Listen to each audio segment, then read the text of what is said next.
नमस्कार, माझे नाव प्रणिता मधुकर बोराडे. मी पीएमसी जिल्हा परिषद हायस्कूल पाटोदा, तालुका मंठा, जिल्हा जालना येथील इयत्ता 9वी विद्यार्थी. माझे नाव संध्या रासाहेब जाधव. मी 10वीची विद्यार्थी.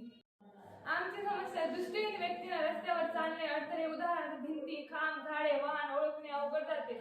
त्यामुळे अपघात स्वावलंब कमी होते आणि सहज दुसऱ्यावर अवलंबून राहावे लागते. वापरत असलेली स्टिक उपकरण मर्यादित अंतरासाठी उपयुक्त आहेत आणि डोक्याच्या पातळीवर अडथळे ओळखू शकत नाहीत. म्हणून आम्ही दृष्टीहीनांसाठी स्मार्ट कॅप तयार केलेली आहे. या कॅपला बनवण्यासाठी आम्ही वापरलेले साहित्य आर्डिनो, अल्ट्रासोनिक सेन्सर, बझर आणि वायर.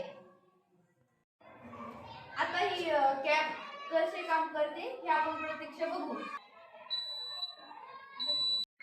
कॅप मध्ये पुढे व वरच्या बाजूला अल्ट्रासोनिक सेन्सर बसवलेले आहे. जेव्हा एखादा अडथळा येतो तेव्हा हे बझर वाजते. त्यामुळे दृष्टीहीन व्यक्तीला चालताना अडथळ्यापासून पूर्व सूचना मिळेल. त्यामुळे अपघात कमी होईल आणि त्यांचे स्वावलंबन आणि सुरक्षितता वाढेल.